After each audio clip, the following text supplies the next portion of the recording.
तो कहानी की शुरुआत में हम एक लड़की एन को उसके कमरे में देखते हैं जो आंखें बंद करके दुआएं कर रही थी। वो काफी डरी भी हुई थी कि तभी अचानक उसकी मॉम दरवाजे पर दस्तक देती है, मगर एन दरवाजा नहीं खोलती, जिस वजह से उसकी मॉम को इतना गुस्सा आ जाता है कि वो दरवाजे पर अपना सर पटकने लगती है, जिससे ये बात तो साफ हो जाती है कि एन अपनी मॉम से ही डर रही थी। फिर इसके बाद सीन यहाँ से कुछ सालों आगे चला जाता है जहाँ एन अब बड़ी हो गई है और वो एक सिस्टर बन गई है जिन्हें नन भी कहा जाता है। वो इस वक्त एक डॉक्टर के पास बैठी थी जो एन को बताती है कि तुम्हारी मॉम एक बहुत ही अच्छी औरत थी। जब तुम छोटी थी तो वो अक्सर मेरे पास आया करती थी। वो मेरी काफी देखभाल करती थी, जैसे मेरे बाल कंघे कर दिया करती थी। मगर फिर अचानक उनका बर्ताव काफी अजीब हो गया। वो एक गाना गाकर मुझे दुख देने लगी। मेरे साथ उनका सलूक ही बदल गया और ऐसा वो जानबूझ के नहीं करती थी, बल्कि उनके अंदर एक अजीब सी आवाज उन्हें ऐसा करने पर मजबूर करती थी, क्योंकि असल में वो पोसेस हो चुकी थी। मतलब कि शैतान ने उन पर कब्जा कर लिया था। इसकी कसम सिखाने के लिए एक स्कूल बनाया गया, एक्सॉर्सिज्म यानी काले जादू का तोड़। लेकिन अब क्योंकि पोजेस्ड यानी जिन पर शैतान ने कब्जा किया हुआ था उनकी तादाद बढ़ती जा रही थी, तो उसी स्कूल में अब उन लोगों को भी रखने का फैसला किया जाता है जो पोजेस्ड हो, जहाँ उन सबकी देखभाल सभी सिस्टर्स और नन्स करेंगी, मगर वो एक्सॉर्सिज्म से दूर रहेंगी, क्योंकि सभी फादर्स और प्रीस्ट एक्सॉर्सिज्म सीखकर उनकी पोजेशन को खत्म करेंगे, जिससे वो बिल्कुल ठीक हो जाए। अब हम एन को देखते हैं जो पहले एक बड़े चर्च में रहती थी,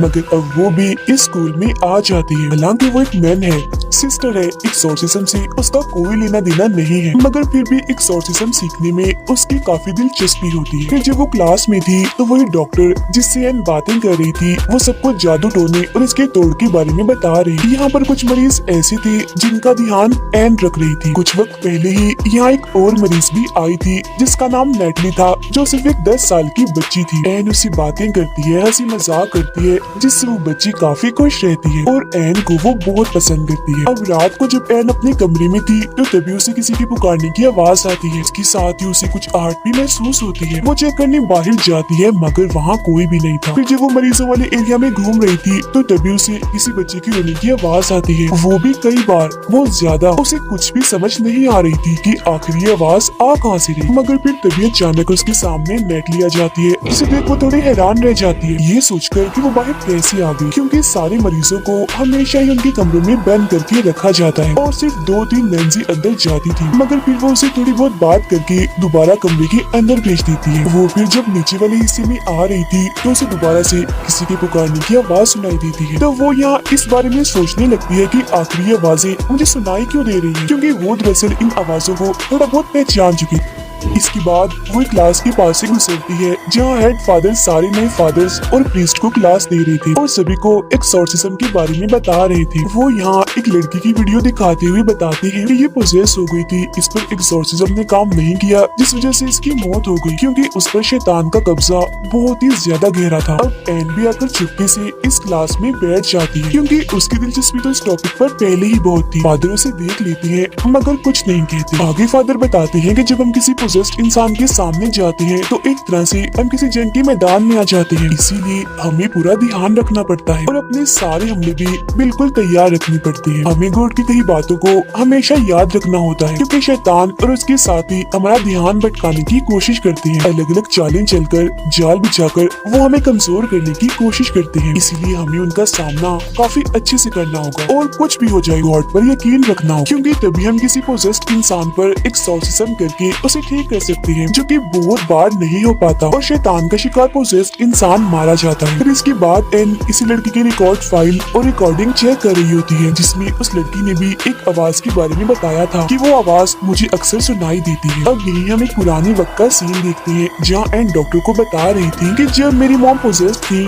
तो उन्हें भी कोई आवाज सुनाई देती थी जो उनसे सिर्फ एक ही बात करती थी कि मैं तुम्हें नहीं बल्कि तुम्हारी बेटी एन को लेना चाहती हूँ, क्योंकि वो खास है, गॉड की तरफ से चुनी हुई सिपाही है जो हमारे खिलाफ लड़ेगी। अब लाइब्रेरी में एन और लोगों के रिकॉर्ड्स भी पढ़ना चाहती है, मगर वहाँ बैठी नैन उससे कहती है कि जो रिकॉर्ड फाइल तुमने देखी बाहर बस वही पढ़ी है और इसके अलावा मैं तुम्हें कुछ नहीं दिखा सकती। अब हेड नैन एन को समझाती है कि आइंदा की बात तुम कभी भी प्रीस्ट और फादर की क्लास में नहीं जाओगी, समझ गई ना, क्योंकि वहाँ एक्सॉर्सिज्म सिखाया जाता है जिसे तुम दूर ही रहो। जिस पर एन कहती है एक्सॉर्सिज्म सिर्फ मर्द ही करते हैं, जबकि औरतें भी इसे कर सकती हैं, तो इसमें क्या बुराई है। जिस पर नैन साफ मना कर देती है कि जो भी है, बहरहाल तुम नहीं जाओगी, जिस पर एन को उसकी बात माननी ही पड़ती है। यहाँ पर हेड फादर भी थे जिनकी क्लास में एन चली गई थी। वो बताते हैं कि एन सीखना चाहती है तो इसे सीखने दे। नैन बोलती है एक्सॉर्सिज्म सीखकर ये खतरा ही मोल लेगी, जिससे मैं इसे बचाना चाहती हूँ क्योंकि मैं इसकी हिफाजत करना चाहती हूँ। इसके बाद एन एक बूढ़े मरीज की देखभाल कर रही होती है, मगर तभी अचानक वो उसकी मॉम वाला गाना गाने लगता है जो सुन वो परेशान हो गई थी। लेकिन तभी वो बूढ़ा आदमी उस पर हमला कर देता है और एन को पकड़ लेता है। वो उससे बचने की कोशिश कर ही रही थी कि तभी वो मरीज खुद ही बेहोश हो जाता है। अब इस बारे में नैन और हेड फादर अपने सीनियर प्रीस्ट से बात कर रही थी, जिस पर वो प्रीस्ट कहते हैं कि सिर्फ एन की यहाँ मौजूदगी से ही वो पोजेशन दोबारा से शुरू हो गया है। जब भी तो बूढ़े आदमी को शैतान ने पोजेस्ट कर लिया, मतलब की बात काफी बड़ी है, खतरे वाली है। जो सुन नैन कहती है कि अगर ऐसा है तो हमें एन को दोबारा से बड़े चर्च भेज देना चाहिए जहाँ से वो आई है। जो सुन फौरन हेड फादर कहते हैं कि इसका कोई फायदा नहीं होगा, जगह बदलने से शैतान पीछा नहीं छोड़ती, तो मैं चाहता हूँ कि उसे यही रखकर एक्सॉर्सिज्म सिखाना चाहिए। इस पर नैन कहती है कि नहीं, ऐसा नहीं हो सकता, सालों से चलते आ रहे रस्म और रिवाज के खिलाफ है। ये बात तय है कि कोई औरत एक्सॉर्सिज्म नहीं कर सकती। फादर बोलती है कि हम उसे किसी का तोड़ करने के लिए नहीं सिखाएंगे, बस इतना उसे सिखा देंगे कि वो अपनी हिफाजत खुद कर ले, क्योंकि मुझे महसूस हुआ है कि उसका काफी करीबी ताल्लुक है। जो सुन फौरन नैन बोलती है कि इसमें कौन सी बड़ी बात है, गॉड से तो हम सबका ही करीबी ताल्लुक है। जिस पर फादर कहते हैं गॉड से नहीं, शैतान से, उसका शैतान से करीबी ताल्लुक है। अगले दिन एन एक्सॉर्सिज्म वाली क्लास में जाने लगती है, जहाँ एक फादर जिसकी एन से दोस्ती हो गई थी, उसके अलावा सब इस बात से नाखुश थे। क्लास खत्म होने के बाद फादर उन्हें असली एक्सॉर्सिज्म की झलक दिखाने के लिए ऊपर वाले फ्लोर पर ले जाते हैं। ये एक ऐसी जगह थी जहाँ सबसे खतरनाक पोजीशन वाले लोगों को हिफाजती कमरों में रखा जाता है, और जिस कमरे के पास वो आए थे इसमें नेटली को रखा गया था क्योंकि उसका पोजीशन काफी बढ़ गया था। तब हेड फादर दो छोटे फादर जो अभी एक्सॉर्सिज्म सीख रहे थे उन्हें इस कमरे में भेजने का फैसला करते हैं एक्सॉर्सिज्म करने के लिए, और उन्हें बताते हैं कि जिस पर तुम एक्सॉर्सिज्म करने जा रहे हो वो सबसे खतरनाक शैतान है, जो सबकी खुफिया राज, उनकी शर्मिंदगी और सभी गुनाहों को जानता है, जिन्हें वो फिर उस इंसान के खिलाफ इस्तेमाल करता है जिसके अंदर वो होता है, और ऐसा करके वो उसकी आत्मा को तोड़ता है। तो तुम इस चीज का खास ध्यान रखना। फिर इसके बाद वो एक्सॉर्सिज्म करने के लिए उस कमरे के अंदर चले जाते हैं और अपने जादुई अल्फाज और मंत्र पढ़ने लगते हैं, लेकिन पोजेस्ड हुई नेटली पर इनका कोई असर नहीं होता।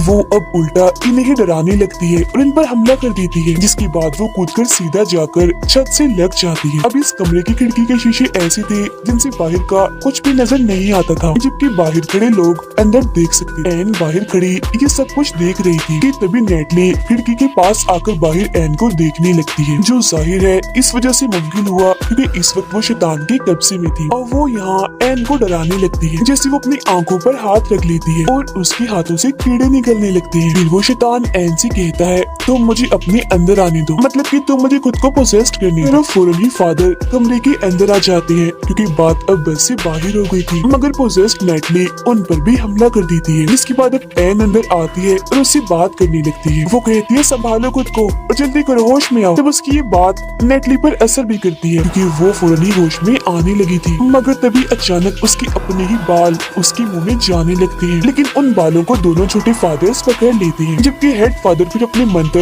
और जादुई अल्फाज पढ़ने लगते हैं, जिसके साथ ही नेटली फौरन होश में आ जाती है और वो उसके बाल बाहर निकालते हैं, जिन्हें एक शैतानी हाथ में पकड़ा हुआ था क्योंकि शैतान उसके अंदर था। फिर अब कुछ वक्त के बाद दोनों छोटे फादर और एन आपस में बात कर रहे होते हैं क्योंकि तीनों की काफी अच्छी दोस्ती हो गई। उनमें से एक फादर कहता है कि एन का तरीका काम कर गया क्योंकि कहीं न कहीं नेटली उस पोजीशन में मौजूद थी जिसने तुम्हारी बात सुन ली और होश में आने की कोशिश की। ये कहकर वो उसे अपनी बहन के बारे में बताने लगता है कि मेरी बहन की शादी हुई थी, उसका बच्चा जब होने वाला था तो किसी वजह से बच्चा उसने खो दिया, जिसमें कहीं ना कहीं मेरी बहन की भी गलती है, जिस वजह से वो हर वक्त सदमे में शर्मिंदगी में रहती है और मैं उसकी वजह से बहुत परेशान। फिर अब रात के वक्त एन को एक बुरा सपना आता है जिसमें उसकी माँ ही उसे डराती है, जिससे एन भी काफी परेशान हो गई थी। इसके बाद वो नेटली के पास जाती है और पूछती है कि अब तुम्हें कैसा महसूस हो रहा है, जिस पर नेटली बताती है कि मुझे एक बुरा सपना आया था इसमें मैंने एक जगह देखी जहाँ पर बहुत सारे लोग थे। वो सभी लोग चिल्ला रहे थे, साथ ही साथ एक आवाज भी सुनाई दे रही थी। वो मुझे काफी डरावनी चीजें भी दिखा रहे थे, डरा रहे थे और वैसे करने को कह रहे थे जैसा वो लोग कर रहे थे। और एन,